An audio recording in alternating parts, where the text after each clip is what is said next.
Hello, everyone. This is Jérôme François. I'm NMRG co-chair. Can somebody just confirm me that you can hear me very well?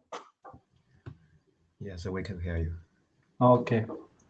Thank you very much. So thank you for joining this interim online meeting of NMRG. So we have also Jefferson as the other NMRG co-chair. And as usual, we have to go through the let's say, introducing slide about the NOTWAL. First, just to remind that NMRG is a research group from IETF, and those that we are also following the IETF intellectual property rights disclosure rules.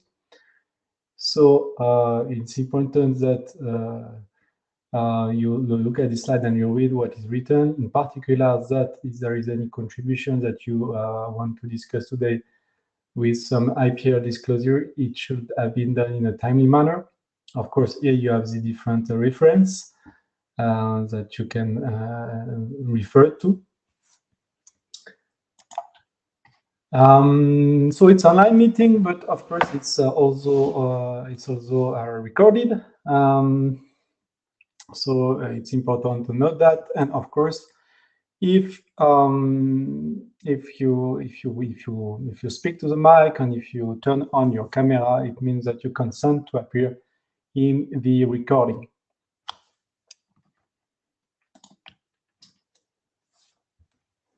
Although the NOTWAL regarding the privacy and code of conduct, so as a participant or attendee to any IETF activity, you acknowledge that written audio, video, and photo recorded meetings may be made public, as we have just said before. But also what is important here is that personal information that you provide to IETF will be handled in accordance with the privacy policy with the link that is provided here. You can have a look as well. As a participant, until you agree to work respectfully with other participants, please contact the ombuds team if you have questions or concerns about this. And also you can see the two RSCs that I mentioned here for the code of conduct and anti-harassment procedure. And also the IETF code of conduct that is also referred here.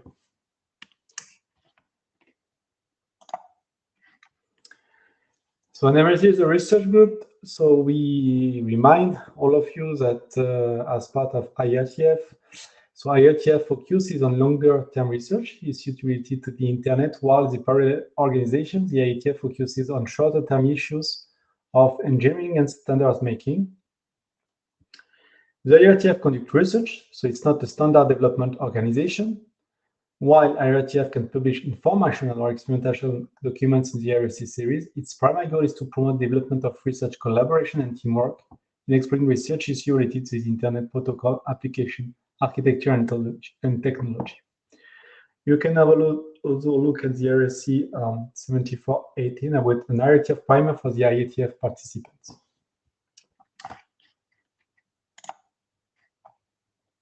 Here are just links for the today's meeting that includes all materials. Of course, the link for Miteco, but if you are here, it means that you are already connected to the link, and also that we have the notes of the meeting that we take online note during the meeting. So the goal of the meeting today is more related to Identity. So for one, first to thank you for participating to this. It's a kind of bit of follow-up of what has already been started to be discussed in the last IETF, but we didn't have so much time to discuss. That's why we wanted to organize this meeting with Jefferson. So we have different presentations today, but of course we have time today more than usual in in other sessions. So we have time to discuss and also to see the different activities that we can run in NMRG or in other places. But so it's really I think a good time to have more, let's say, time for discussing questions and so more than usual. So before we go to the agenda, I don't know, Jefferson, if you want to add something, please do. No, just to say good evening, good afternoon, and good morning for everyone. Okay, so thank you. Yes, let's now maybe start. So with the first presentation, so Jungen, I think you want to share your slide yourself, Jungen, because you may have some video in your slides. Oh yes, thank you. So let me give you the what to say to do that. Slide control, user management. This.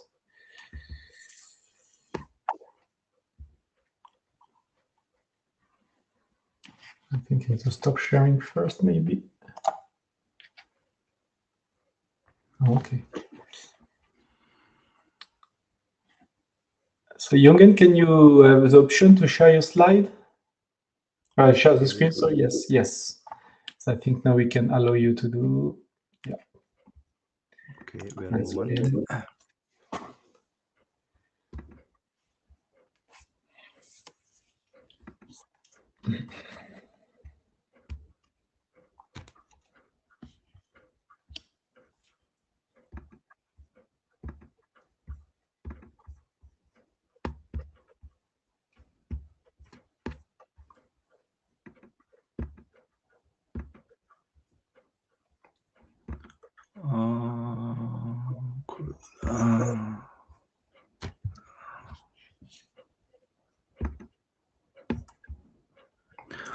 Cheers.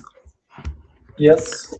I have problem. I use the MacBook Pro, so it requires the permission to share. So to do this, I restart the Chrome browser. So if then I must exit the screen share.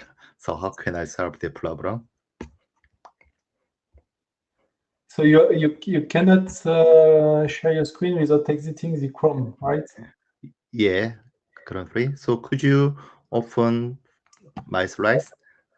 Yes, sure. Of course. Slide. And I will pass you the control. Okay.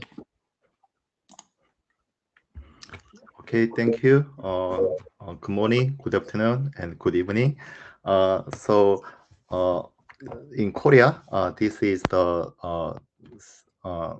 AM 7 a.m. So I wake up 1 hour before. So my voice is not good. So please understand this situation. So I start my slide. So that is the motivation and the problem statement of agentic AI for network management. And Professor Jo Sang-yoon at Dong University helped prepare this slide. Okay, so before going start, I slightly explain what is agentic AI. I guess and I believe that you and everyone knows what is agentic AI, and there are many definitions of the agentic AI in the world. So I searched in the internet and I got the proper and good definition from the Wikipedia. So agentic AI is a class of AI that focus on autonomous systems that can make decisions and perform tasks with limited or no human intervention. So the independent system automatically responds to conditions to produce process result. So I remember that the last year, the Gartner, they present the 2025 Gartner Top 10 Strategy Technology Trends. So after that, agent AI popularly used and popularly announced. So in the right figure, that is the some classification of the agent AI. So before agent AI, we has the similar technology, for example, conventional chatbot and conversational AI assistant, but we do not call it the AI agent. So after that, using LLM, so we now the agent AI is can be the working system.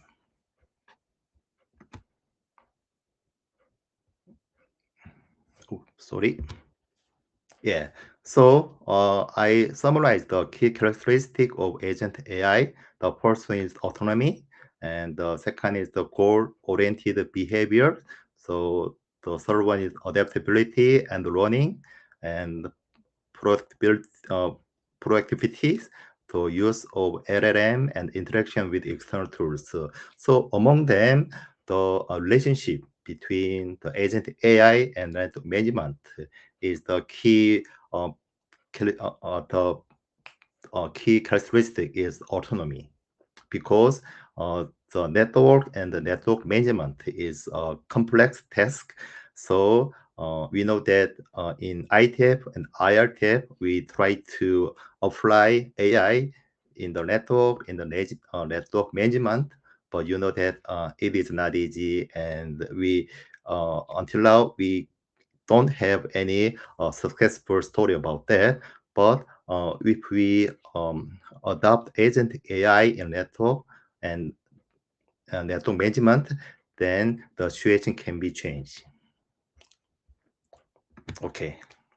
So you also know that the differences between generative AI and AI agent and agentic AI, because generative AI is popularly used nowadays. For example, Gemini and Claude and ChatGPT. But after generative AI, we live in the world, for example, AI agent and agentic AI. So among them, so the autonomy is we must focus on that. So generative AI and AI agent, they have the autonomy is none or limited. But in agentic AI, we got some the capabilities of the autonomy in the agentic AI. So let's think about, so okay, so agentic AI is good, and agentic AI can be widely used in the various domain. Then what is the relationship between agentic AI and network management? So I emphasize we now on the paradigm shift of network management. Unlike traditional automation, which relies on pre-programmed rules, agentic AI applies autonomous decision-making capabilities to safely and accurately handle large-scale network activities and the customer requests. So these agents continuously perform tasks such as network traffic management, port resolution, and the customer interaction support, executing response that previously requires manual human review or escalation. So we consider apply agent AI for network management. So to do this, agent AI utilize large language model LLM to encompass a broad range of the capabilities beyond the natural language processing, including reasoning, problem solving, interaction with the external environment, and performs action. So it possesses the capabilities for task decomposition, breaking down complex objectives into specific tasks and subtasks. And these cognitive capabilities enable persistent cognitive cycles. So I summarize some the limitation of existing technique for agentic AI. The first one is the IBN, and that is made by in the NMRG. So the first problem is the problem with existing IBN system. That is the registry of the intent translation engine. So existing IBN systems rely on the intent translation engine or the intent based system special functionality to bridge the gap between the intent user and the network operational infrastructure. So this translation is typically driven by predefined data model such as Yang model and lacks the necessary adaptability flexibility when unforeseen conditions arise. So IBN functionality safety operational model to dynamic intent based approach yet retains the inherent limitation that control remains under human oversight. So agent AI minimize or eliminate the human interventions. And the second problem is that the animal essay. So that is the cognitive is too simple. So animals essay autonomic service agent is typically designed for specific localized autonomous function. For example, prefix management, bootstrapping. They rely heavily on predefined value structures and lack the complex reasoning, planning, or self-reflection capabilities characteristic of agentic AI. So that's the reason we use agentic AI use LLM for the reasoning. The third problem is architectural bottlenecks and the failure of centralization. So existing AI and automation system have often relies on centralized infrastructure for data aggregation and heavy computing. However, this centralized model cannot handle the volume, velocity, and distributed nature of agentic AI workflow. And centralized AI system concentrated by central infrastructure, resulting in high latency due to round trip times to the cloud. Such latency is unacceptable for real-time application, such as self-healing and 5G slicing management. There is also the issue that the central server becomes a bottleneck, limiting scalabilities.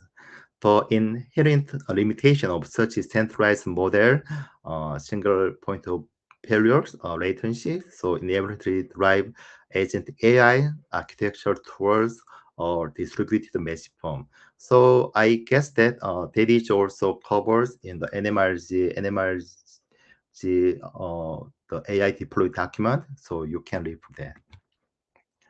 And another problem with the absence of agent to agent, the semantic interoperability. So agentic systems are often built by different vendors using various framework, leading to fragmented and siloed system operators.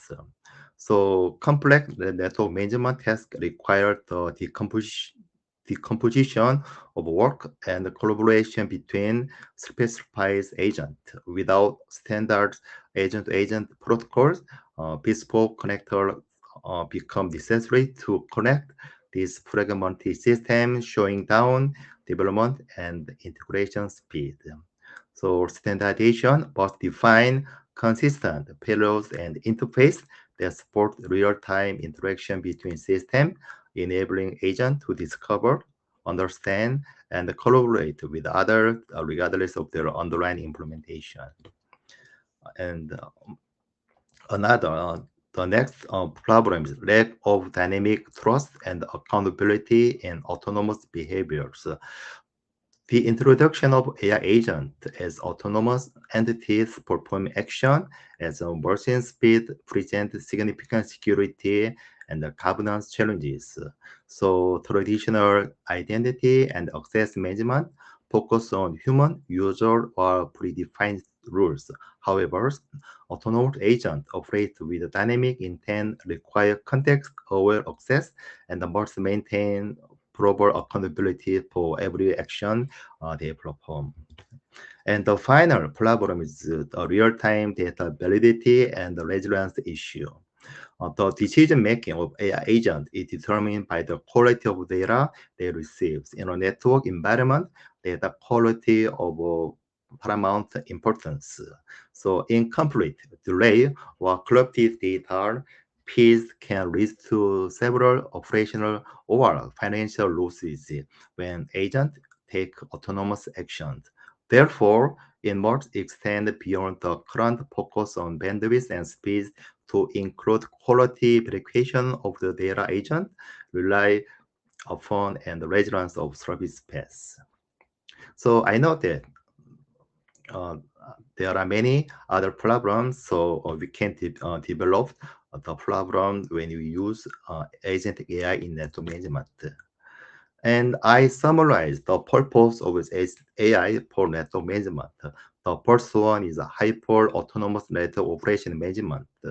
So beyond minimizing human intervention, we must implement a self-driving network that autonomously recognize, diagnose, impulse, and resolve issue even in unpredictable situation.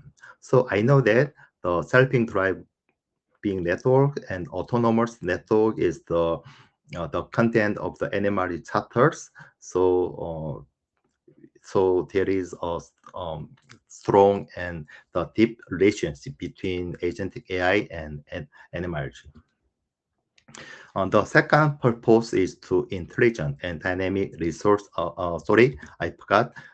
So to implement, to provide the first purpose, the key feature is the predictive and proactive port management, intelligent root cause analysis, and autonomous configuration and optimization.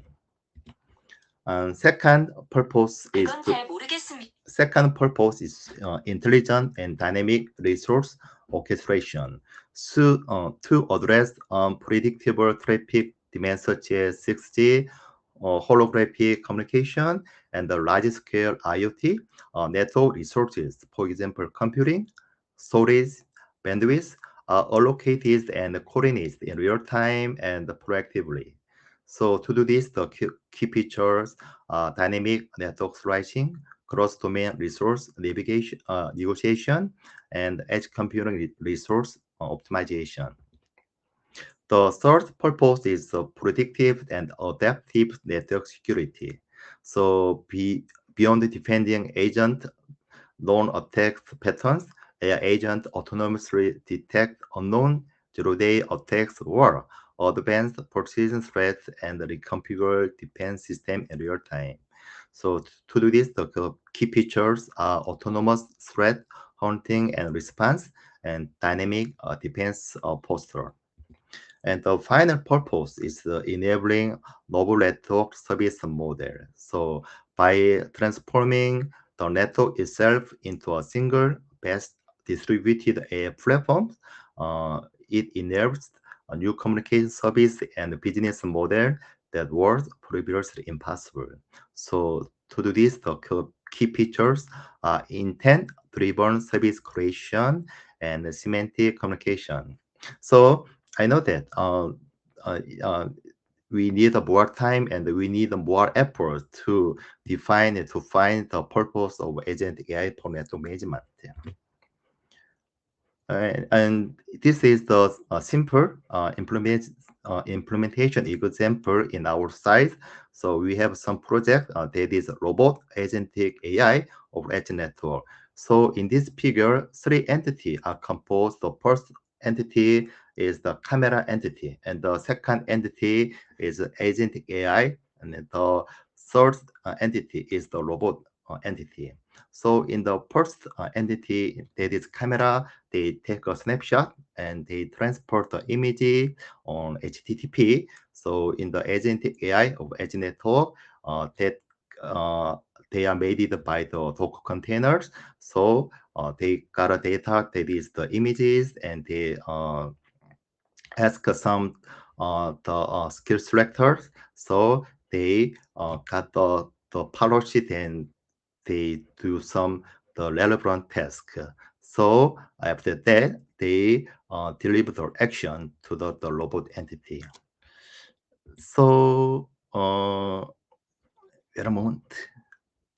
Okay. So I upload the slide in the web page, so you can download and you can check the operation of our implementation example. So this is too early stage, so it is kind of the very the early stage. So after time goes on, we guess we can show the more enhanced demonstration to you.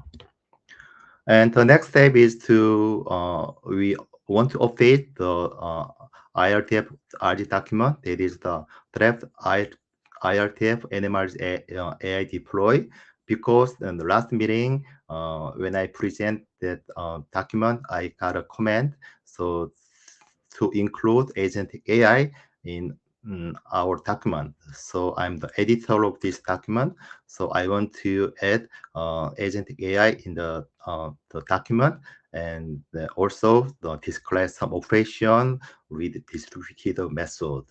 And another plan is to submit a new intent draft that is the similar content of my presentation. So we want to submit, and that is the possible title is the motivation and the problem statement of agent AI for network measurement.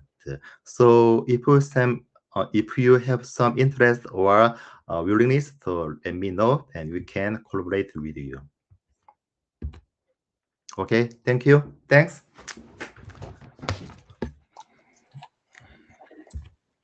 Thank you, Jürgen. So, open for question now. Jerome, I think there are some questions on the chat. Maybe if you can read it now. Okay. So yes, sure. Okay. I don't know, or maybe if depend if people want to speak. Shin, I don't know if you want to ask your question directly. So otherwise, I can ask question, but it's really, yeah. I think it's better if. Okay, there are people on the queue. Oh, queue. Oh, okay. Wait a moment. From queue from Chinyu. Yeah.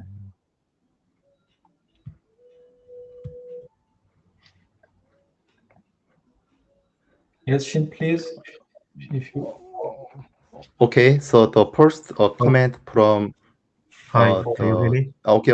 Yeah. We can hear you. Yeah, sorry, I muted it. So one of the comments I raised, I think the current trend, is agentic AI, but really we move from traditional AI. We already have some AI related work in the NMRG. They more focus on machine learning, traditional AI, and it move toward like a generative AI and agentic AI. But you in your slides you mentioned the AI agent, is also one of the angle. So I feel a little bit confused. I think you listed some example like AI assistant, chatbox, AI agent. This should be in the same category, right? But for AI evolution, actually, I think agentic AI is one of the direction, right? But where it moved from, I think it's moved from traditional AI, and also one of the comments I want to raise is about the example you show, implementation example you show is more related to the embodied AI or robot. It's an endpoint device. It's not a part of the network management system. So I'm not sure it's a good example, but yeah, maybe relevant. I think it's maybe more like industrial IoT related use cases.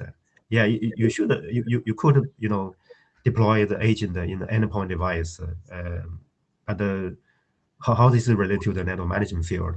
So yeah. Okay. So thank you for the question and comment, Uchin. So the first comment, yes, you are right. The AI agent and agent AI is not the same.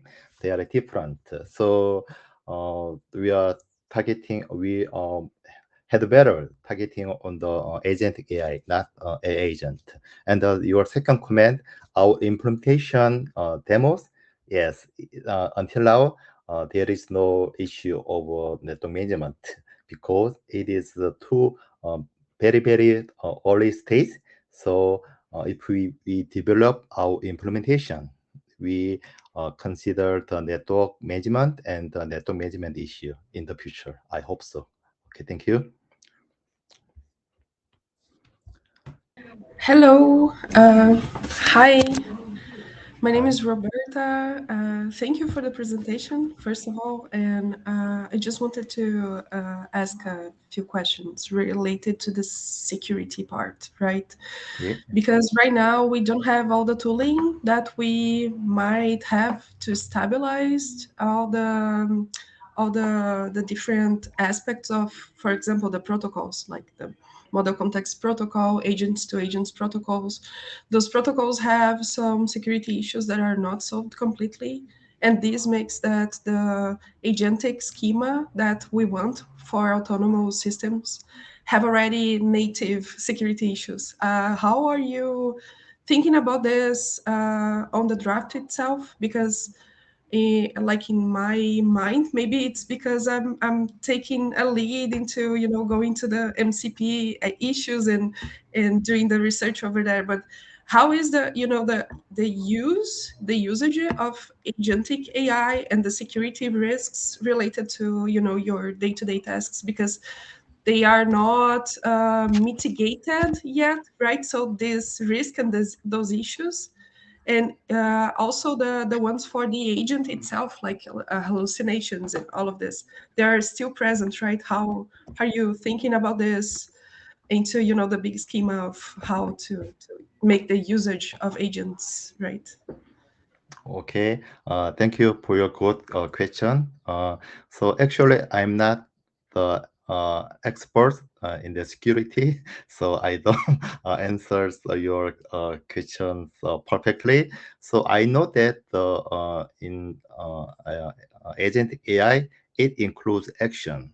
So in traditional AI, it only do some the reasoning or the inference. They don't provide action. But agent AI, their final goal is to action. So to action is very, very dangerous and important thing. So to do this, more strong and more efficient security mechanism we need. So sorry, I don't have the capability to answer your question, but other experts, for example, you may answer the question. Thank you. I think it's like a group effort, right? So I'll be there. Okay, Thank thank you. you. Thank you. So the question from the Chinyu example. So I add some the blogs from Cisco, so you can read that.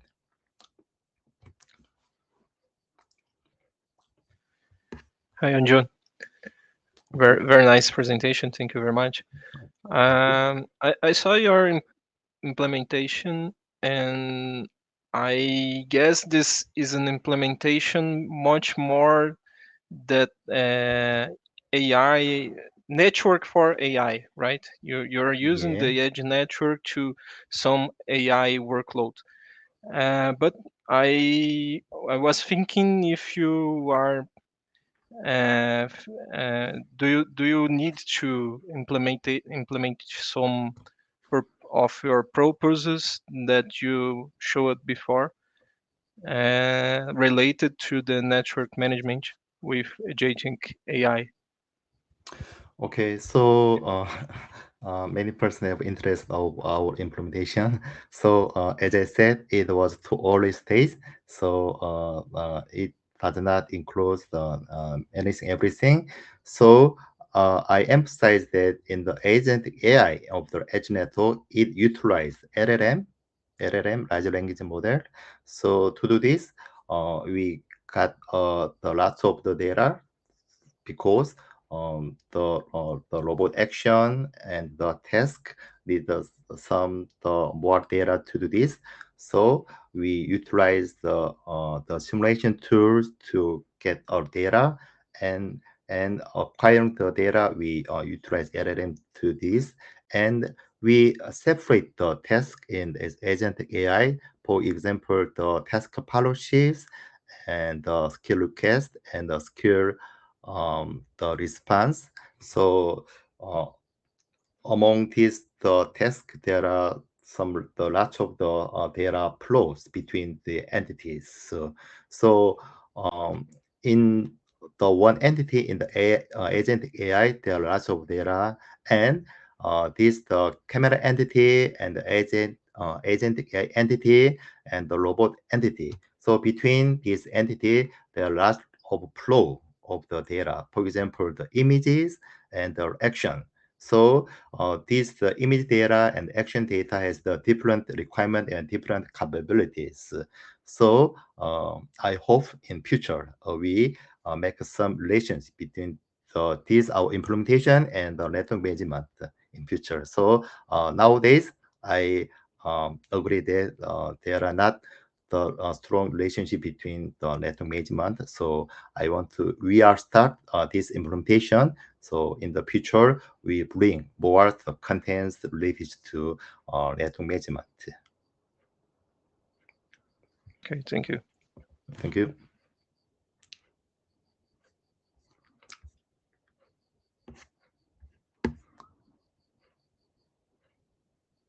Yes, so thank you, Jungert, for your presentation. I have question and also comments. So one comment is regarding security, as it has been a bit discussed.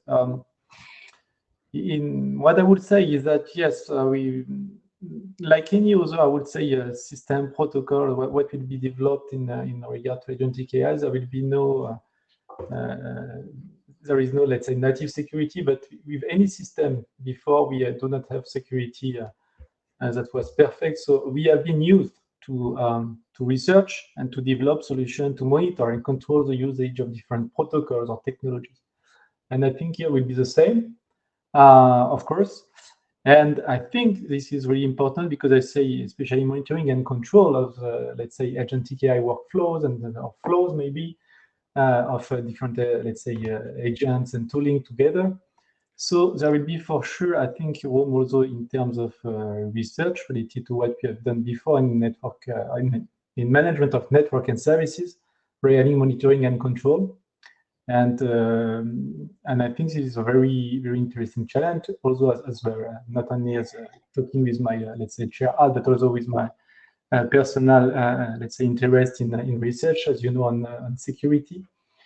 And there are plenty today of, let's say, proposition research paper, at least on this. So, of course, we have a lot of research paper on adversarial attack, on hallucination, and so. But those are paper more looking at the, let's say, the overall framework for security, or we can have, for example, access control policy, let's say, semantic policy as well. And so this is just more comment, and I think, yes, there is something really interesting to look at here. Something that, for example, you see, what's the slide you show here? You talk about, for example, it's an example which is more about using agentic AI for a certain application, which is to have, let's say, better, let's say, network security by predictive and adaptive. But here, what you show on your slide is something that we have been worked in all the different slides before. We have been worked for a long time for this fourth slide on purpose of agentic AI for network management. And we expect to go, let's say, beyond what we have done before with this new agentic AI, I would say. But maybe my question, or maybe it's more global thing that you may consider is trying not to only identify how we can use agentic AI for something that we know that we would like to have, because we already worked on automated threat hunting and so. But try to see what are the common, let's say, new research challenge related to agentic AI that will allow to, let's say, outperform the state of the art we have in the different domain we can use agentic AI. Not, I don't know if it's clear, but not really focusing on the application of agentic AI for specific cases, but more looking on really below what is the change with the agentic AI. Maybe, as you say, it's more distributed, there is less control, and so rather than this one. So really, I would say that it would be good to focus on let's say, research challenge. Maybe you have in mind as well here. Okay, thank you for your comment. Yes, you are right. So, the security issue, a very, very important issue in the agentic AI, and so unfortunately, I'm not expert of security. So if we agree that issue, then we need some works in IETF and IRTF or other place, because the agentic AI includes the action, so it is very important compared to the conventional, traditional AI. So I hope others experts will do some the necessary works in future. Okay, thank you. Thank you, Jungen. I think there is no more questions. So thank you again, Jungen. Maybe Jefferson. Okay, thank you. One question? No, I would say that we should move on to the next presenter. Yeah, I know. But the sake of time, yeah. Thank sure. you. So next presenter is Chris. Hey, hello, everybody. Can you hear me?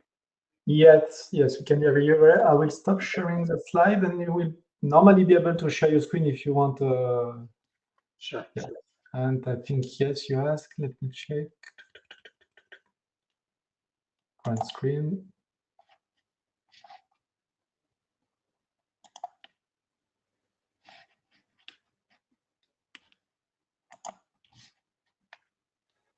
It's saying all the slots for the requested media are already taken. Yes, and let me stop it. Okay. Okay. Sure work. And Let's see. yeah. And I'll, if you don't mind, you said hello. So you have a bigger view of the screen. I will switch off the sharing, perhaps.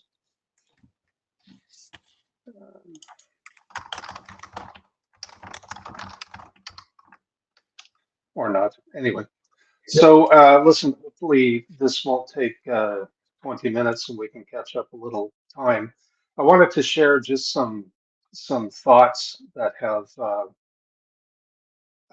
taken a bit of shape with me following various sources, discussions here and in some other groups, which I will cite, that I think may be helpful as we continue to think this through. I apologize in advance if I'm doing nothing but stating what's already obvious to everybody. I hope, I don't think so, but that's always a risk in these kinds of discussions. So anyways, let me start with, we saw in the IETF 123 meeting this draft prepared by colleagues, including Bill on the call here.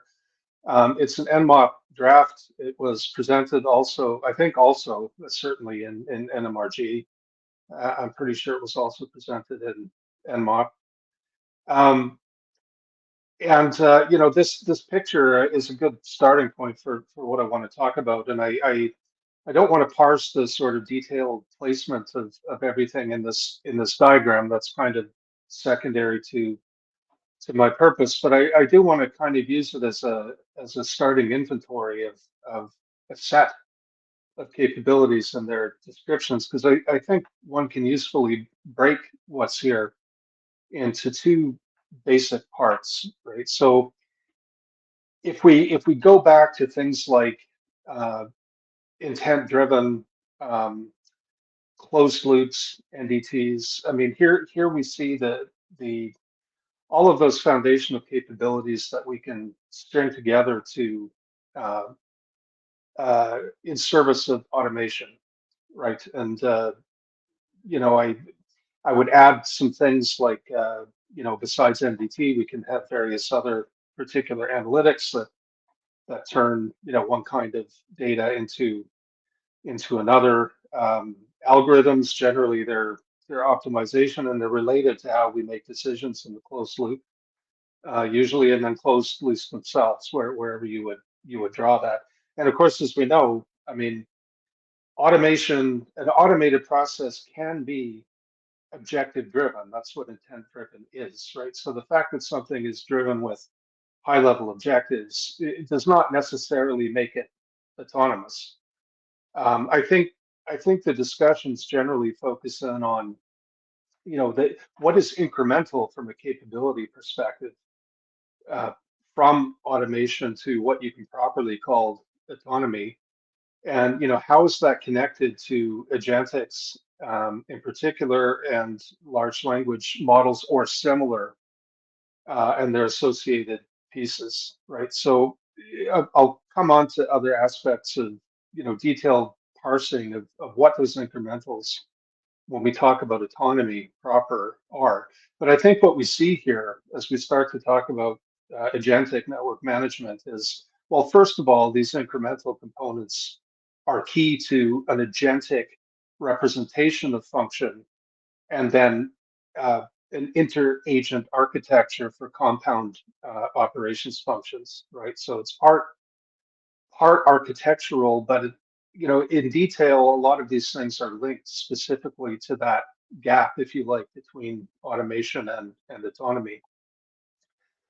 I want to focus in on these three parts from the center of the diagram: task planning, orchestration and execution, reflection, and self-optimization.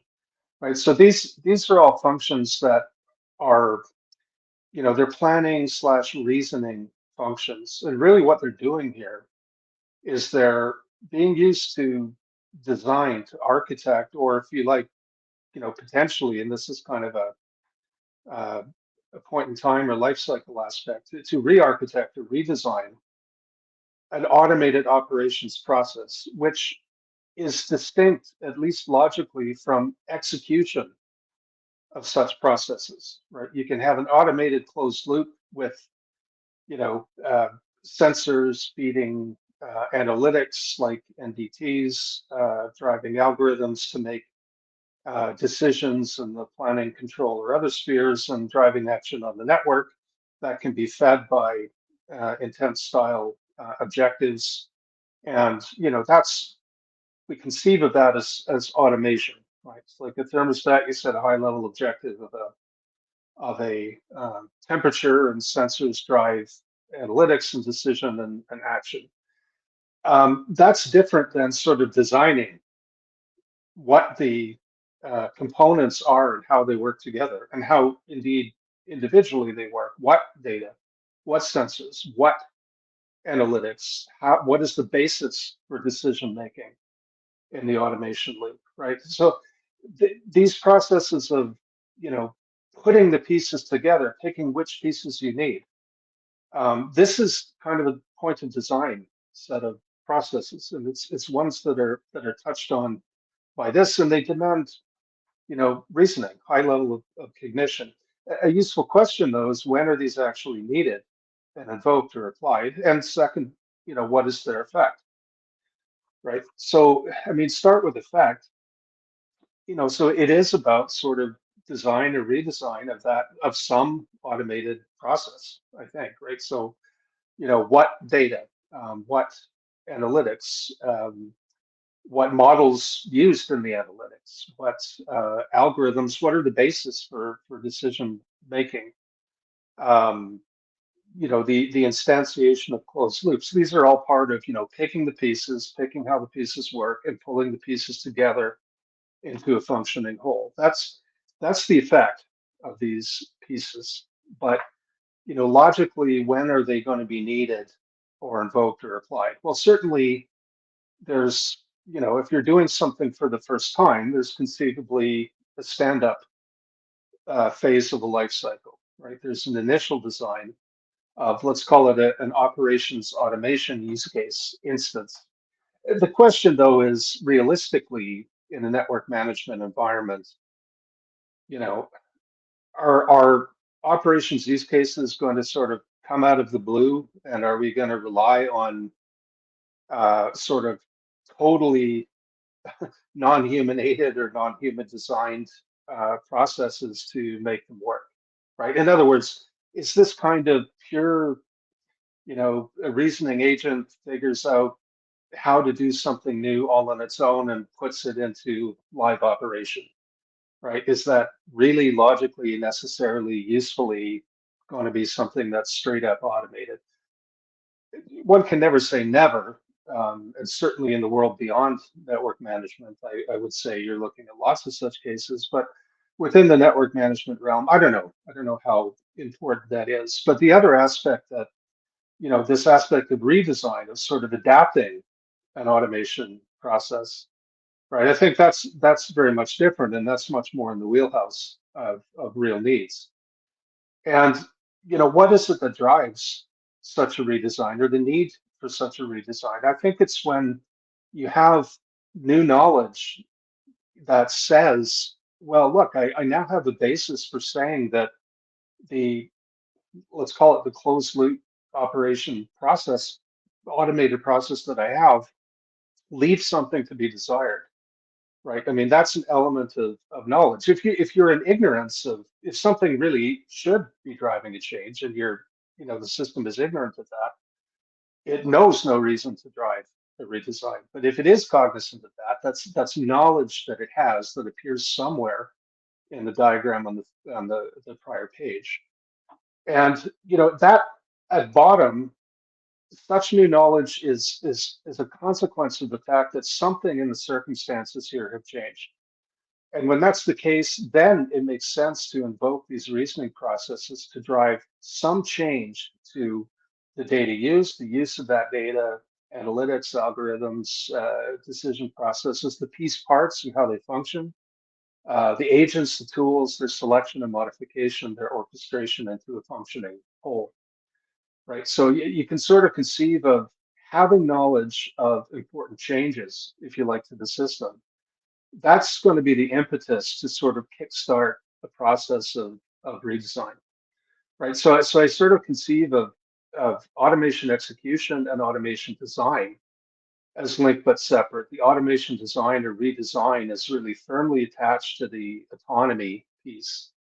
And then one can ask how the new knowledge enters the equation. And I think in this respect, this diagram this is from ETSI ZSM document 21, which is currently a work in progress. The published in progress draft is this one, and I've copied a picture from it. The contributing authors there are talking about this notion of two related closed loops, right? What I called the automation closed loop is, they've used this term reactive closed loop. And they've explained to me that sort of in sort of more the more sort of pure AI side of these arts, these proactive and reactive terms are generally used for this. I can't vouch for that. I mean, to me, they sort of connote point of time, but that's not the sense here. The sense here is that, the reactive closed loop is the ongoing operating thing, right? Let's say we're optimizing optical channel powers to always have the highest margins. Well, there's a process that's been designed based on the physics to, measure this. When you detect these gaps of optimalities based on analytics, here's how you choose the new powers and you drive them into execution. And this is the case where, look, the physics don't change, right? This is an ongoing thing which you'll be applying. And it's not something you invent out of the blue. It's not something that you design, put together, execute once, and put it away. And it's not something that you should have to redesign all the time, because the physics are constant, right? But of course, that doesn't necessarily apply to other things. Let's say it runs into some, corner cases, or something it just can't cope with, right? And that's where this proactive closed loop comes in. This is the thing that's sort of looking at the knowledge base in effect, and you see knowledge in the middle here, and saying, has something about the system changed? Do we need to redesign this process, right? So, knowledge is the link. This is the idea. And it's the proactive closed loop that looks for and digests new knowledge, and then can invoke all these, reasoning and planning and related orchestration capabilities that we're after to sort of redesign the automation closed loops. And of course, the reactive closed loop and the components of it can contribute to the knowledge in question. Right, so I'll touch on that next. How does new knowledge get there? And I've used this amplified term, useful new knowledge, because knowledge might be new, but it might be extraneous to purposes here, right? It might not say, look, you really need to redesign your process. So, for want of a better term, I have said useful new knowledge is new knowledge that in fact would drive such a redesign, right? And you know, that again, that can be choice of tools, that can be how to orchestrate which tools, and even the design and function of particular tools. And you know, I'd make the claim that such new knowledge is generated by some change in circumstances, and that can have a number of characters, right? It can be, you know, there's some significant change in, if you like, the operating environment of the network system, right? Like somehow the process you've designed, the circumstances it's now operating in are just sort of outside the design bounds, you know, whatever that looks like. And you know, that's a good example because I think it really gets you onto the purpose of knowledge, and things like an LLM can bring knowledge that is beyond the direct experience of the entity in question, right? I mean, it can have studied or been informed by a wide range of experiences, you know, as long as they've been captured and fed to the machine, they're there to be learned from. And that I think we intuitively understand as the key element of autonomy. If you're suddenly dropped into what to you are new circumstances, can you draw on knowledge you nonetheless have from, you know, studying others' experiences or similar circumstances to try to figure out what to do? It can be changes in the system composition and its functional details. You put in new boxes that operate in a different way, have different characteristics. It can be just something about the performance of the closed loop process that, you know, somehow it's just not making it, right? And that suggests that, hey, you know, you need to take another look. And it can be, I think, the qualitative nature of the intents. And I say qualitative very specifically because, you know, we're not talking about you're simply giving it different intents. As long as it's sort of intents that are within the scope of what, if you like, the operation loop is designed to handle, then, well, that's expected, right? Every intent is different. But you know, when it becomes really apples and oranges, and now you're start to feed it intents that are qualitatively different, so in the sense that, you know, the process you've got there just isn't right, right? That could be a change in circumstances such as we made. You know, there's also sort of the system aspect of, you know, just what agents tools are available and findable, but that I think is more of an architecture issue than really the kind of thing I'm after. And of course, these different types of knowledge can have different sources, right? I mean, the automation closed loop itself, you know, it's performing well or it's not. You have to have some basis for assessing that. That begins with how well is it delivering on the intents. But there may be more to it, right? You could look at, you know, is it taking longer to converge? Is it, you know, just somehow not getting as close as it used to, whatever it is.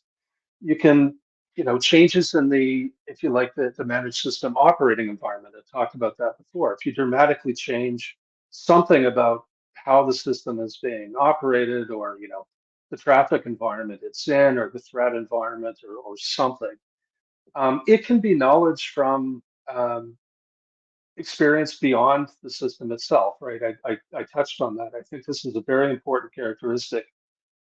You know, in the CSM work, they called it short-term memory and long-term memory. In long-term memory, they gave it this dual sense of, I think what the authors of our NMOT draft meant by long-term memory, and more into what they meant by knowledge base, which is, you know, something an LLM might bring with it that is derived from experience well beyond the direct lifetime experience of the particular agent that it itself can learn from. And then there's a whole category of knowledge you can enter manually or semi-manually. Things like, you know, hey, there's some new boxes in the network. I'm going to feed the LLM all the new spec sheets and manuals so that it can figure out, you know, what changes it might need to make to the, in consequence to the various pieces of the puzzle. Okay, so last slide here. This is a bit summary. I think there's a clear distinction between automation and what you can properly call autonomy. A well-designed closed loop, which has, you know, a bunch of components we understand, delivers automation, and that automation can be objective driven.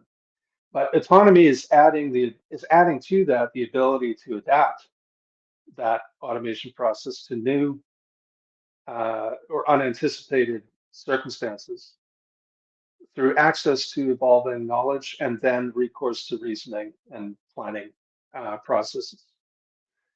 Now, the manual and semi-manual processes, I think we have to think flexibly here when we look closely at how LLMs are being used in different ways in network management systems. We see some interesting things.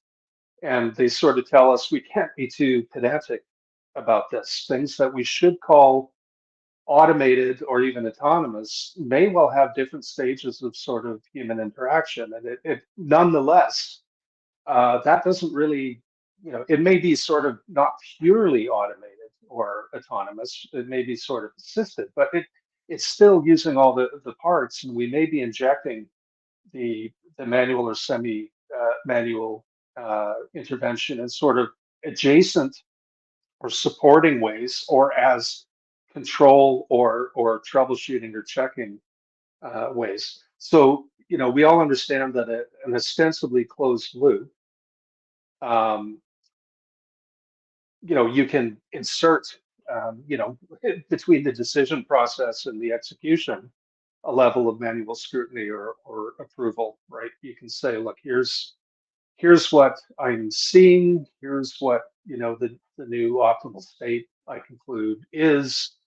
Do you want to have a conversation about that, or do you want to go? Do you want to see the alternatives and their consequences? I mean, things like that. But I think also getting into the sort of agentic architecture, the role of LLMs within it, the knowledge base that comes with the LLMs and associated tools, regs, et cetera, and then the sort of proactively, there's possibilities as well. I mean, first, I think, as I mentioned in the last slide, manual or semi-manual processes, I think in the best sense, LLM based to support it is a way you can inject, is a very rational and probably optimal way to insert new kinds of knowledge into the system. I think you also will see this kind of idea of, sort of manual opportunities to intervene, question, check, scrutinize in between a sort of proposed redesign based on new knowledge and the activation of that. And I think it can also work the other way. I think we see examples of that where, in fact, sort of a manual intervention is what stimulates a proactive loop action. That, hey, yeah, I'm observing some stuff. What does this mean? That might be sort of an interrogation that proceeds in the front end through LLMs, draws on reasoning capabilities of the complex and its knowledge base, and says, well, it may come back with, hey, if you didn't realize it already, this looks like we need to kickstart some kind of redesign, right? Maybe the models are inadequate, maybe this, maybe that, right? So there, I don't think we should be too pedantic. I think depending on the use cases where we're talking about, we're going to see this range of sort of mixed manual, LLM, ingestion, and semi-manual and fully automated and autonomous operations. And I think, even when we can properly say that, look, all of those are available features or potentials of the system in fact responds to, a TM forum level X automation or autonomy level very correctly, right? So I think these are just sort of aspects of the richness of what these systems are going to look like in practice. All right, that's it. I hope I didn't go too far over time. I probably did.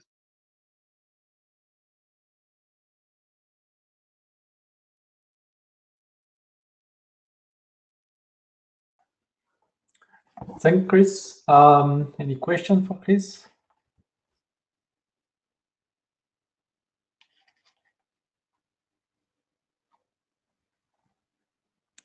Okay, maybe I will just ask a question from the chat. So the first question is, so intent awareness, analysis, decision, execution are still key elements for autonomy. How self-awareness and choice making is related to decision or analysis? Yeah, well, I guess I wasn't very clear. I mean, first of all, one can't say that an automated system, what we've intent and the world has been content to call an automated versus an autonomous system. And indeed, as we do have some very clear guidance within our own industry. I mean, TM Forum has defined various levels of automation autonomy, and they have specific definitions, right? Basically, each level is a capability jump from one to the other. And they draw a very clear line when you look at it closely along the lines of what I'm saying, between what you can consider simply automated and what is properly called autonomous, right? So, as I said, closed loops that involve analysis, decision making, proceeding to action, ingestion of intent, so objective-based closed loop operation. These are all things that you can find in a quote unquote merely automated system, right? The real issue when you look closely at what does it mean if you further say correctly that the system is autonomous? It means, well, the closed loop process that you have is now starting to, if you like, become inadequate, right? Somehow the circumstances are no longer those which obtained at the point of design of that process. There's something incomplete or inadequate about the analytics or the data feeding it.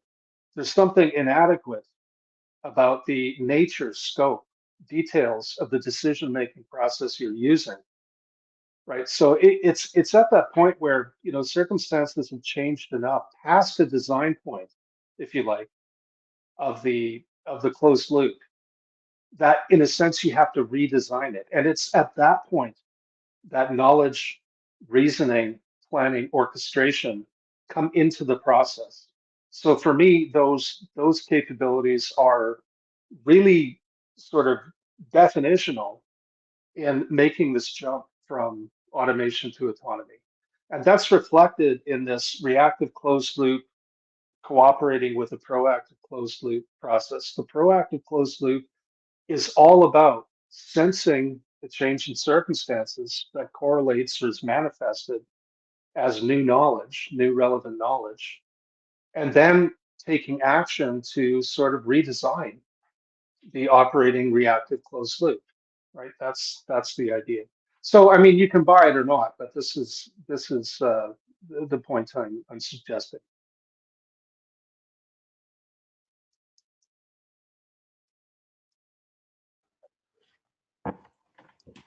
And we're quite far behind, so I don't know if you want to move on. I'll take note of some of the other questions for sure. Yeah, or if you want to, you can answer to the other. There is one question: is how MCP plays a role for choice of tool? Yeah, I don't know. I guess the question is,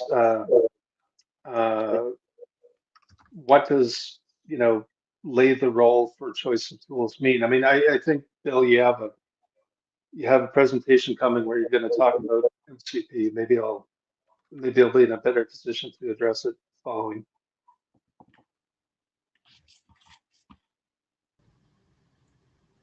Okay, Grace, thanks for our presentation. Yeah, so I think so you emphasize the proactive approach. I think maybe we can debate about this. Still for intent awareness analysis, you seem to see these key elements only can support passive mode actually, but I think you inject the intent, the intent, for example, you can use some like MCP or A2A protocol. Actually, you can define intent and realize the intent. I think this is not a really passive mode. Actually, I think it's also it's a proactive mode. But you can leverage your knowledge or some other. Yeah, and I should be clear. I hope it was clear from the way I sort of introduced this. Nothing I'm presenting here is purely my own thoughts. In part, I am relaying thoughts and work of others going down in part in other places that to some degree I have to come to understand, but having done so, I think they really have a point, right? I mean, I'm not saying that intent or closed loops or whatever you want to define it don't, that somehow, it's an automated system, it's all there, and they have no relevance when you start to talk about an autonomous system. That's not at all the case, right? I think the point of this line of thinking is what's the difference between an automated system and an autonomous system? And Yeah, where do knowledge, reasoning, and planning come in, both in the life cycle and in what capacity to achieve what? Right. That's the orientation of this material. Yeah, my thinking, my understanding is, for autonomy, it's just the high ranking of the automation. The automation, autonomy is just one type of automation, right? For decision and analysis, you introduce like a self-awareness. Maybe this is also related to self-learning or choice making. I think this is enhancement for the decision analysis. That's my understanding. Thank you. Yeah, I mean, I don't think people in the AI field proper would like the way you put it, that autonomy is a type of automation, or I forget how you exactly put it. I think they would generally see automation as autonomy as a superset of automation. And if that's correct, the question becomes, from a set theory perspective, what's the incremental, right? And the incremental, as I'm being convinced and learning from others, is in fact this proactive closed loop, which impacts the reactive closed loop through the effect of knowledge. Anyway, we can debate it. I don't know that that's good use of time here. And as I said, this is what seems to me good material that's out there and being discussed. And so I'm bringing it here for information, if you like. So I don't have a specific, I'm not planning to turn it specifically into an internet draft, but, I think unless there's some, clear sort of view in our drafts about, okay, look, a lot of operations processes, I mean, they're not going to be just come out of nowhere. They're not going to have to be redesigned all the time. And they're not going to sort of come up once and disappear. A lot of things will be, look, you can design it once, it will, function essentially continuously or semi-continuously throughout the life cycle of the system. And, it doesn't often, if ever, need kind of a redesign. It's just not in the nature of the system. Others may, but when we present things, we should be clear, how do you separate the pieces so you can make sense of that, right? If you just draw agents that, they always, figure out what to do, assemble the piece parts, orchestrate them, and then do they operate that way as well, right? I mean, do you only need to do that part of it once and then it just keeps clicking, or do you tear it down every time, right? I mean, these are relevant things. There's a life cycle to these things that in our network management environment needs to be thought about. Yeah, I understand. Thanks for clarification. Okay, I'm sorry I went over time. It seems to be a hazard for us in NMRG. Thank you, Chris. There is more question, but I suggest that you maybe take offline on the chat. Sure. And that we can move maybe to the next presentation. So next one I think is Shinu, right? Can you share slides for me? Actually, I have a video problem. Yeah, cannot share my video. Sorry about that.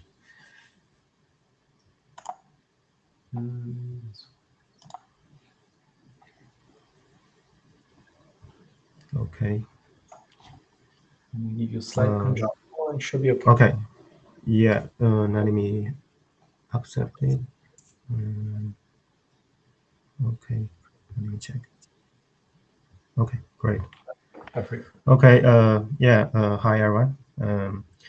The topic I'm going to share today is the applicability of MCP for the network management. This has been briefly introduced in the Madrid meeting. So thanks for chair, to invite me and to deep dive into this detail, using this dedicated session. And so in this presentation, I will take you explore the value of MCP and how to use MCP for network exposure, and how to conduct MCP server discovery, and where to deploy the MCP. And we also want to discuss this, and also want to share with you what the MCP architecture design look like for the network management. At the end, I will use two usage examples to explain how to use MCP for network management. And so today we hear a lot of talk about MCP A2A, agent-to-agent communication. And we see actually a lot of side meeting in IETF to talk about that. And so MCP is developed by Anthropic and published in November last year, and suddenly became very popular and get a lot of attraction. And MCP is open protocol, and it can be used to connect to the MCP server and use MCP server's resource and tools to perform the action. And one of the characteristics of the MCP is it decouples large language model application from the tools. Therefore, it can make integration tools, integration with data source much easier. And typical MCP use actually, for example, computer and web automation, and software engineering, and also database and searching. So the question is how we can apply MCP to the network field or network management field. How MCP can bring value to the network operator. And in this figure, you will see actually we think there's top three value or opportunity which MCP can bring to the network operator. First is network intelligence. It make a network architecture really agile and friendly for the network innovation, since it can decouple network function into the network agent and the network tools. So we can see network agent as the brain, network tools as the eyes, hands, and legs. So we can make a brain, eyes, hands, and legs to work together to build, as Chris mentioned, is a proactive closed loop network management. The other two value actually more related to network exposure. At the controller level, you can expose rich network capability as a network MCP server to the third-party AI agent or third-party tools or application. And on the other hand, you can consume network capability exposed by external source or third-party AI agent, and so you can provide in-network service or network as a service. So in these previous slides, we talk about the three key value for MCP. Actually, two of them more related to the network exposure. So I want to expand a little bit how we can use MCP for network exposure. In the left figure, you will see case one. We can see third party as the IETF network exposure consumer. So in the middle, you will see network controller will expose network capabilities such as network topology management, path computation management, fault management, etc., to the third-party consumer. And in addition, the network controller can serve as the tools registry, allows external tools to publish the API or publish tools to the network controller. And so the third-party consumer can discover all these external tools and can consume these external tools. In the right figure, you will see a second case, the IETF network agent can consume external source. You will see IETF network AI agent in the right figure can send the MCP server request to the network controller. So network controller can play the role of the MCP client, can discover the tool list from the external data source and share this tool list to the IETF network AI agent. So in case you have multiple MCP server, some located in various different locations, some MCP server provide network capability tools, some MCP server provide the resource such as memory, database, some MCP server provide prompt, or for example, is some kind of service template. And all these MCP server will reach us to the same centralized MCP repository. So this allow agent as an MCP client to discover the description of each MCP server, to discover a list of the tools MCP server support. So where to deploy MCP server? We see there's three typical deployment cases. Case A, we can deploy both MCP client and MCP server in the same network controller. And also MCP client will co-locate with a large language model, for example, Chairman or DeepSeek model. And in these cases, you will see the network controller still using the legacy interface, for example, network protocol, telemetry protocol to manage network device. So in the right, the second case, we can deploy only MCP server in the network controller, but for MCP client will be deployed in the OSS BSS layer in the user side, and the MCP client will co-locate with large language model. They can understand the user intent. And the MCP client in the OSS BSS layer can interact with the MCP server in the network controller to execute the tools and return the result back to the MCP client. So in this case, you will see network controller still using the legacy interface, for example, network telemetry to manage a network device. The third case is will be different. We can deploy MCP servers in each network device. We can have a centralized MCP client deploy in the network controller, and MCP client still co-located with large language model. And so in these cases will be different with the previous two cases. MCP client will use MCP protocol to manage the network device. So let's compare these MCP server deployment cases. You can see we have case A, case B, and case C, and we can compare them from various different angles. For example, large language model invocation, intent recognition, task planning, action execution, and also we can compare them from network, whether it has network impact on the network management. What is network performance look like, and how much resource it consumed for different cases. You can see for case A, actually,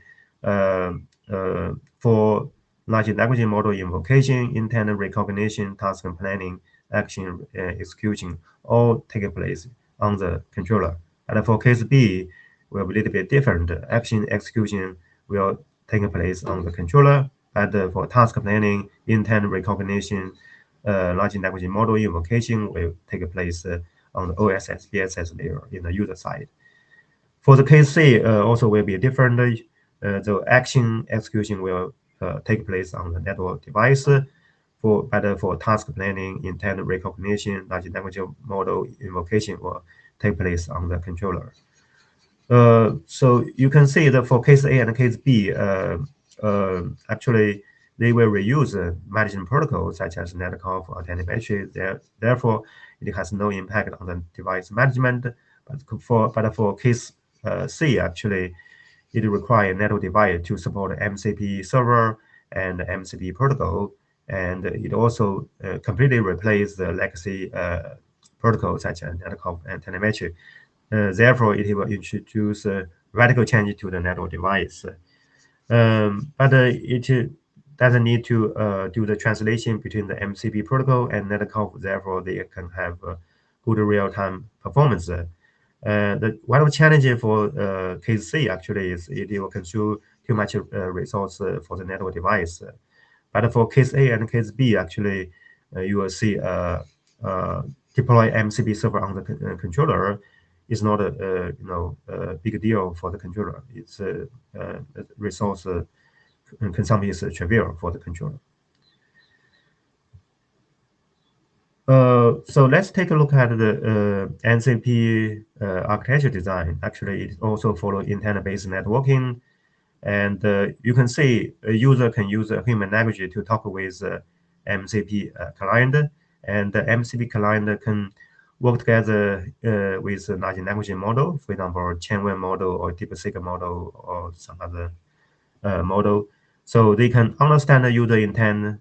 In addition, they can format the tools calling results. And in addition, MCP client will interact with MCP server to execute the tools and return the tools call results back to the MCP client. So in this case, you also see, we have workflow for the intent-based networking. It can break it down into 3 steps. In step A, actually, we can encapsulate all the device operation into the MCP tools. In step B, we can use the large language model for intent to tools request translation. In step C, we can provide closed loop automation execution workflow.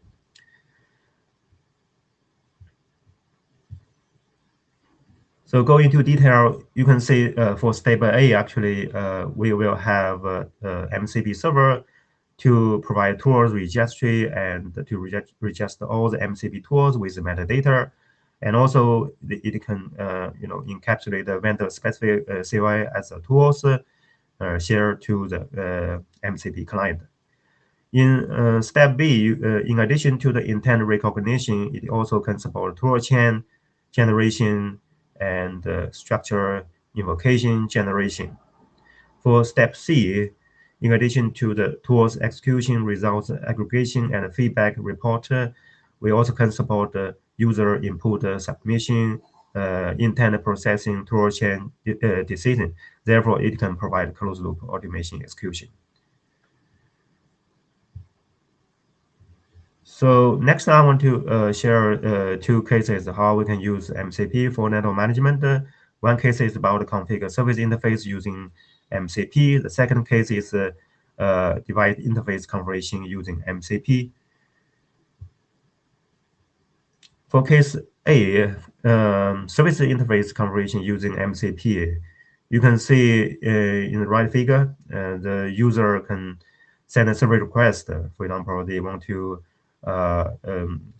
actually create a L3 VPN service. They want to add one more VPN site C in Shanghai, and so user can specify using to use L3 SM service model as a service template.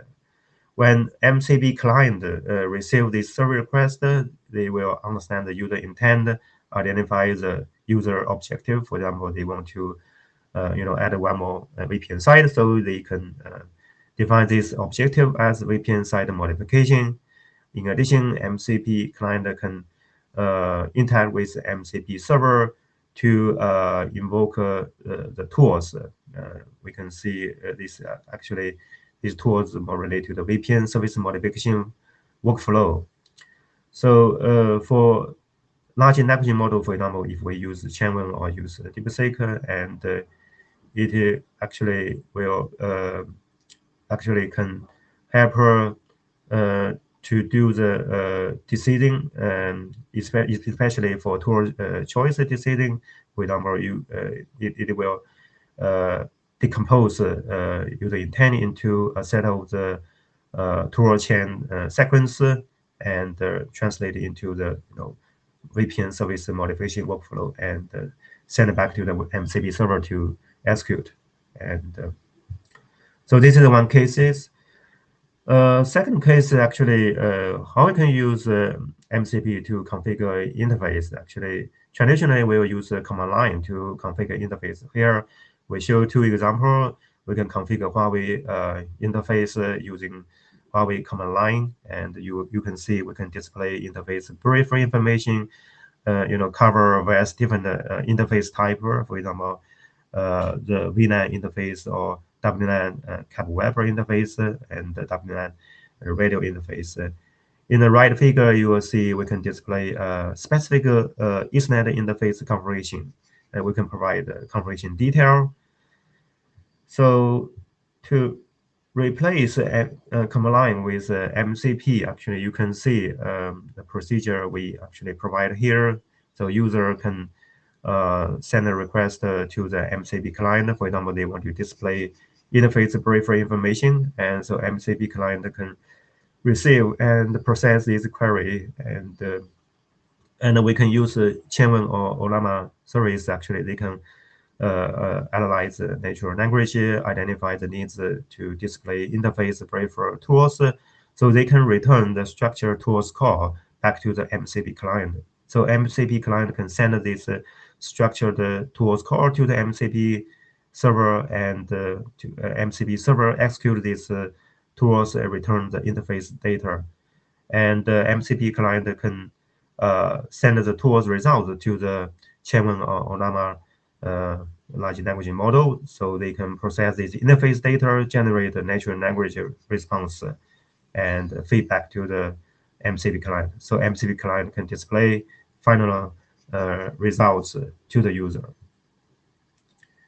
So here we show the example. Actually, just you use human language command, or you just use a text command actually to ask Chainone or Llama to display the interface brief information, so they can return this interface brief information in JSON format.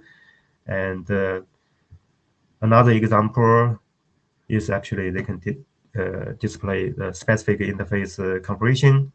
And so you can see actually it doesn't require network operator or network administrator to learn the command line from each vendor's device. The MCP server will integrate all the each vendor's command line, and so therefore this make for example enterprise customer to configure multi-vendor heterogeneous network environment much easier. In addition, for some customized network operation, training time can be greatly reduced. So this benefit, to use MCP to configure the interface instead of the command line. And for the next step, we'll continue to investigate how to use MCP in the network management field. For example, how this can integrate with open source tools. For example, InfoHarbor integrate with MCP, how we can integrate MCP with Young Data Model, GMI, and how we can use MCP for energy saving configuration. With that, I conclude my presentation. Any comments?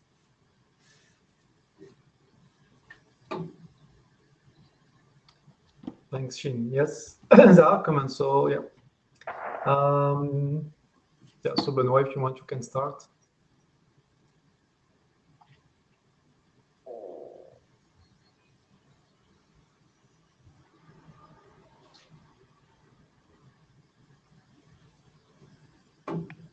Benoit, you want to start with a comment or question?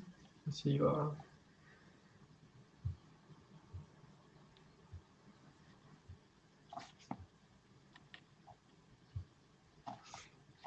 Okay, so there's a comment in the chat that I will just ask directly, and then you can answer, Shin. So let me just find the first one. So I think there are different questions regarding where exactly this slide. So the first one from Benoit is not sure on how to understand the value of case A, deploy both client and servers in network controller. Yeah. Yeah, I think we don't show the complete cases. In these cases, user may also support, for example, MCP client, so they can talk with network controller. Network controller need to support the MCP server, so they can use a natural language command to exchange with MCP controller. But in addition, MCP for the network controller also need to deploy MCP server. So in my slides, actually, I show they can expose network capability and as a MCP server. This can be consumed by the consumer. So also they can interact with the external source, so allow external tools to readjust their tools to the MCP server. So they can provide more next exposure capability to the third-party consumer. So this is a case we have in mind. Yeah. Can you hear me now? Yes. Yes. Okay, very good. Thank you. And Chin, on the next slide in case C, you mentioned that you want to replace. Yes, I think this is this one, whatever. You want to replace netconf, right? And I'm wondering, maybe it's line 9. Why do you want to replace it? Isn't it like to be used in CP next to netconf? For example, you had a great example about this show command, right? So for something which is not in Yang, then maybe it's complementary. What do you think? Yeah, this is a good question. Actually, we not propose to replace netconf or telemetry, but here is just do the experimental. As I'm clarify in the slides for here, you can see one of the value we can bring. We can refactor all the network infrastructure. We can decouple network function into the network agent and the network tools. So I think still for case C, we still can reuse netconf, for example, GMI or young data model actually, but you need to do some refactor. We can call this YARN-based API, using MCP server. So MCP server will see all the existing the protocol or device operation will be refactored as tools or some resources, so they can leverage these resources. So I think that we already see some example for this. MCP can integrate with young data model and GMI. I think it definitely MCP also can be integrated with netconf or some other management protocols. So we try to do some experimental to see how this can be better refactored to support this concept scenario. But at the current stage, you make all the network device to support MCP server is very challenging. But one of the trade-off, you can make for example gateway device to support MCP server to manage all the downstream network device. That's one of the options we can do the experiment.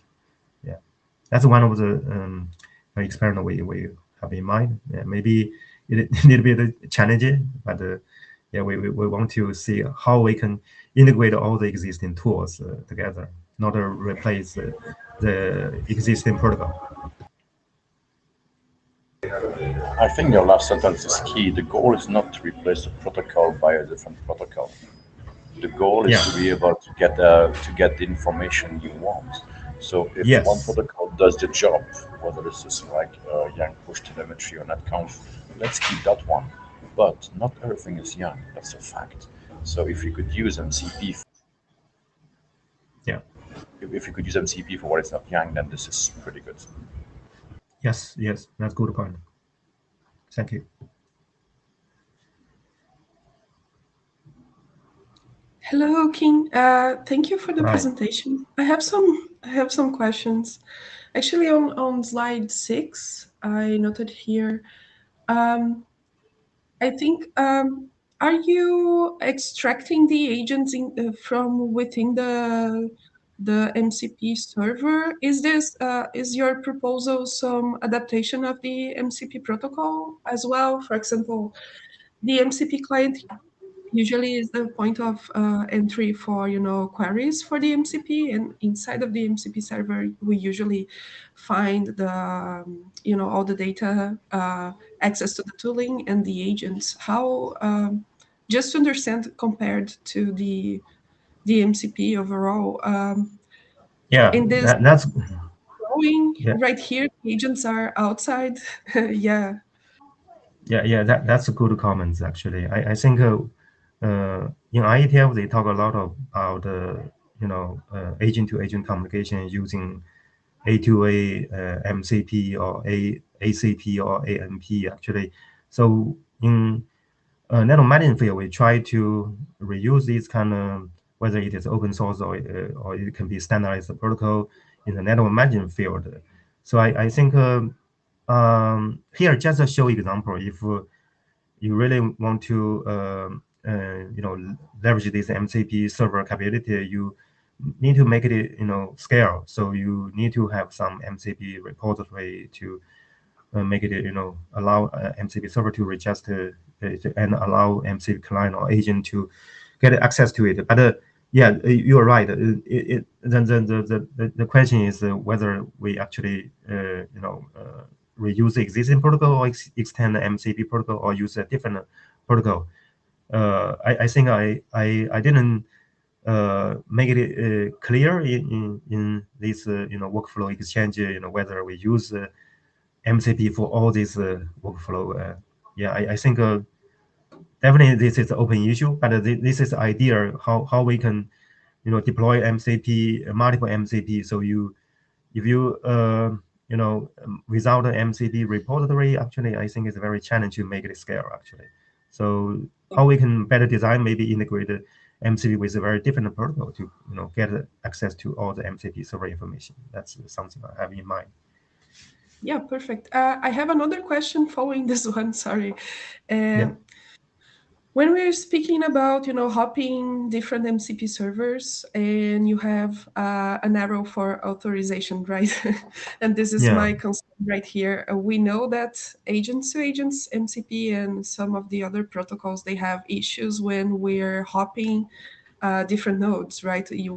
We are still seeing this on the MCP community related to how we could use OAuth 2.1 and also now OIDC to federate this access and this authentication and authorization. Have you been able to take a look on this new schema?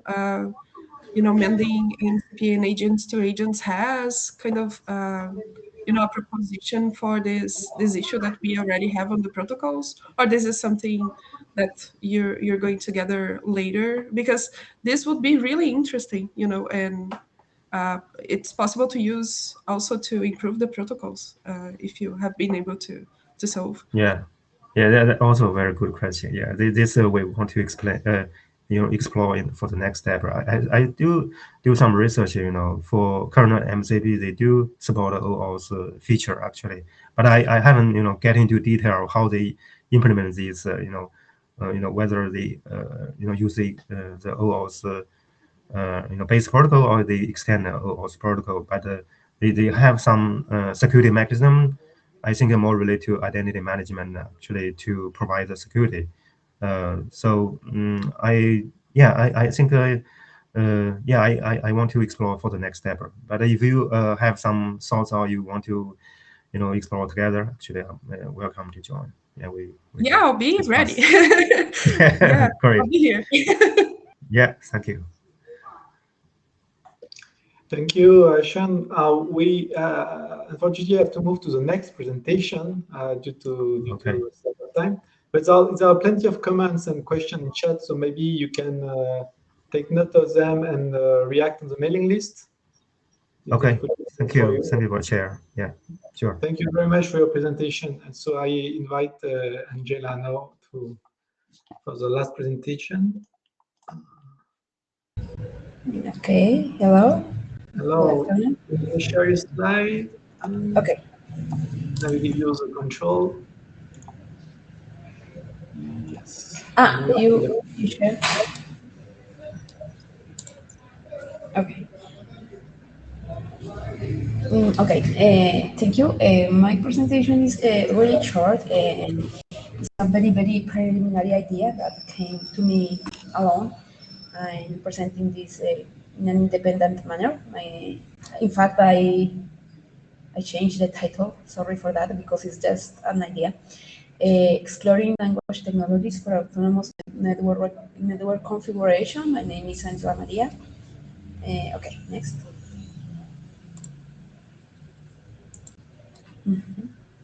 Oh, sorry. Okay, so what's the context? Reasoning language models like BERT understand the meaning of words in their full context, improving performance on nearly all natural language tasks. Uh, what's the problem that I've seen here? Can network management commands be treated as a special kind of language, leveraging the power of models like BERT to independently interpret the network administrator intent behind each command?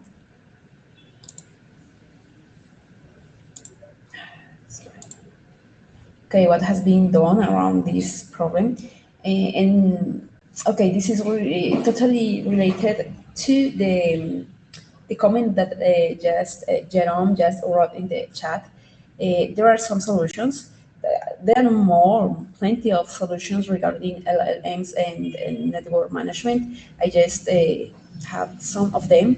For example, netconf eval.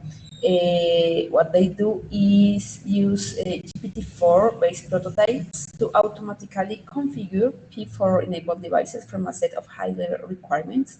In the second work, what do LLMs need to synthesize correct order configurations? The authors realize that GPT-4 performs very badly by itself in this context. NetBuddy, it's an attempt to generate network configurations from scratch and modify them at run times. And finally, large language models to zero-touch network configuration management. They architect the zero-touch service and network management configuration agents by LLM. What has been done with IETF? This idea came to me because I attended a site meeting last year. That site meeting was about large language models for networking. There I presented a part of my just finished thesis, where I use a grammar-based model for to translate from high-level policies in network management to a language of artificial intelligence. We have also a draft, a framework for assisted network management with human in the loop. Of course, the last presentation is totally related to, the last presentation responds to some of the questions that I have here. What can be done with NMRG? Well, continue exploring the potential for using LLMs and language technologies for network management. Okay, I have open questions, only open questions. We know that a pipeline, a natural language processing pipeline, the theory says that you have a natural language at the input and you have natural language at the output, right? We can have a natural language like representing high-level management policies or intents as input, and also output in the output of the pipeline natural language processing. Let's say it's a user in the input, and a synthesizer that takes the natural language from the pipeline and performs network configuration commands. We can have also feedback from the human.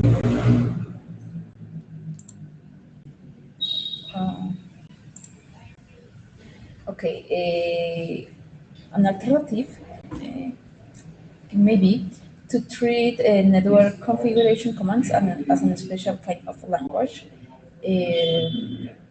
where we have the network administrator with the network management commands, and we can have like a modified pipeline for natural language processing, because we don't have natural language precisely at the input and not at the output values, so we have to modify that pipeline. Maybe this can be an approach for zero-touch network and service management. Okay, more open questions. What would be most useful approach? What would be the most useful approach for NMRG needs? What was we went from creating a custom LLM rather than using existing ones like GPT-4? I mean, that's what I say is related to Jerome's comment on the chat. Not to use GPT-4 because state of the art says it's not very well performed, but to build our own pipeline. Okay, thank you. Thank you, Angela.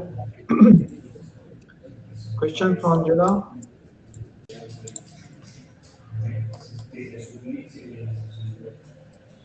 I have a question, because yes, you mentioned my comment, and so yes, you mentioned also some papers that that use LLM. I think on one of the first slide, but you know, in this paper, they build a specific data set to validate the model. How they validate the language models, or the, let's say, the language models they use, or the let's say fine-tuned models they use, or because the comment that you have seen in the chat was more about how we can validate all this LLM stuff that you are trying to do. And in many user areas, we have very large data set of them. And I don't know if in the paper you have seen something similar or not, because I'm not aware of all this. So just open questions for the state of the art that you have looked at.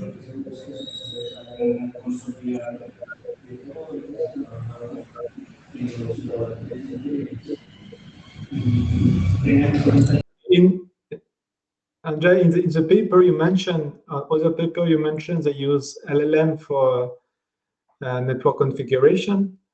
Yes, this one I was asking which type of validation they use. Do they have specific benchmarks? Or it's mostly I don't know what is the scale of the, let's say, of the validation, you know? Yeah, they created their own benchmark, their own specific benchmark for evaluation. And just by curiosity, the scale, is it like 100 kind of, let's say, a data set of 100 entries, 1,000, 10,000? Do you have an idea? Okay, if I understand, yeah, I missed some information at the end. In fact, I updated the slides, but was not able to upload.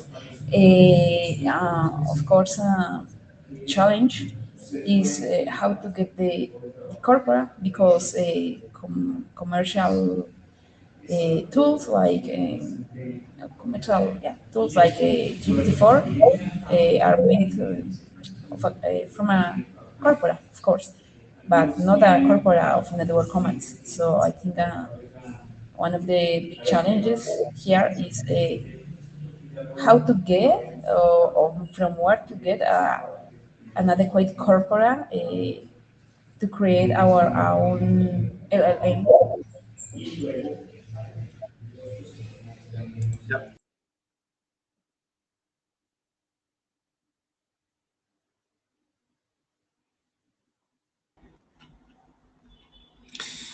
Hi, Angela. I have a question about the use of BERT that you mentioned in the, I believe, in the second or third slide, because it's a technique for choosing some topics on the, like in the meeting. So do you think that you could use BERT as per se without any modification, or are you planning to have a specific version of BERT for network management? Okay, Jefferson, thank you for that question. Well, I think that we can provide from the foundations of, for example, this is an example, but for example, how BERT is representing, is encoding all that data that is words, it processes words. So I think we have to adapt. No, I think, but I mean that is one of the tasks of the research. I think we cannot use in a straight way BERT, but to adapt.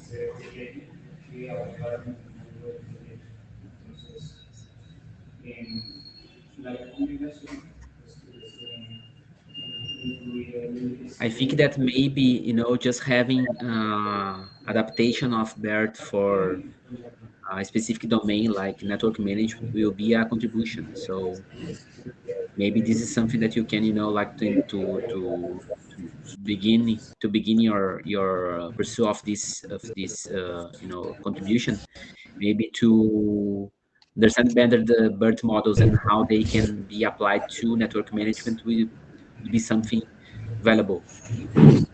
But thanks for the Okay, presentation. thank you.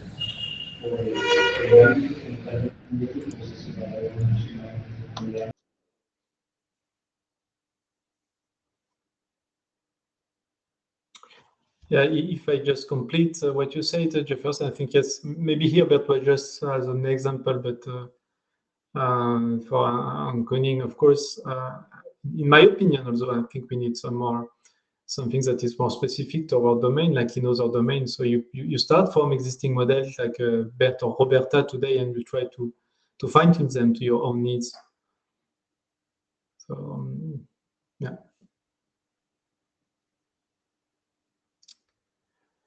Okay, I don't know if there is other question. If not, we are exactly on time for the end of the meeting. So yes, it was a very nice meeting to have all the different presentation, questions, and comments. I would like to thank you all for participating. Even for some of you, it's very early morning or late during night, depending where you are. So thank you again, and of course you will publish the notes on the data tracker. So thank you all, and see you in Montreal for those who will be there or online for others. Thank you very much. Thanks, Jeremy. Thank you. Meeting. Thanks. Bye. See you in Montreal. See Bye-bye. you. Thank you. Bye bye.